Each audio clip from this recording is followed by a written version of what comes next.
Tyson heads home, only to find his father, Mark, waiting for him. Mark knows all about Tyson's dangerous mistake, courtesy of a worried call from Dwight himself, which the father appreciated. Instead of lecturing his son-slash-mob chauffeur, Mark explains that Tyson has a choice. Either sulk about his expensive mistake, or we can fix the problem you created. Make it right. Mark's become more interesting this season, but sometimes it feels like he's an entirely different character this time around.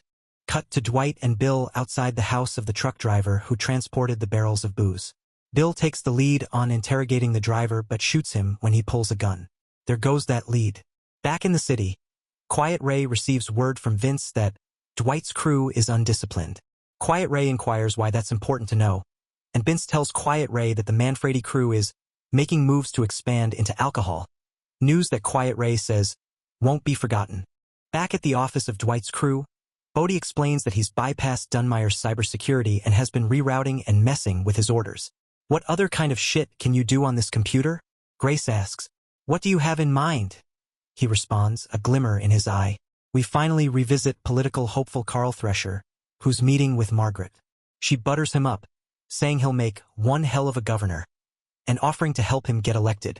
Bottom line, and I do mean this in the most loving of ways, people don't like you. She then pivots to explain that she has a web of her own connections and is well-liked. The only thing she wants in return is her ranch. If Thresher sells his share, I will hand you the keys to the governor's mansion. Back at the office, Bodhi shows Grace Jasper, an AI-generated bourbon influencer he's developing at Grace's request for when they get the 50 back.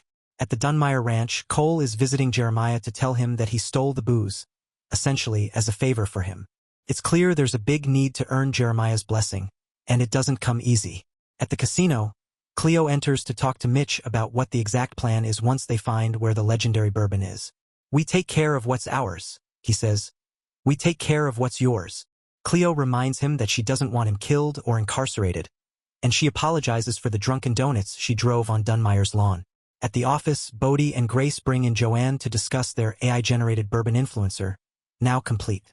A vibe curator, Grace says. A sip savant.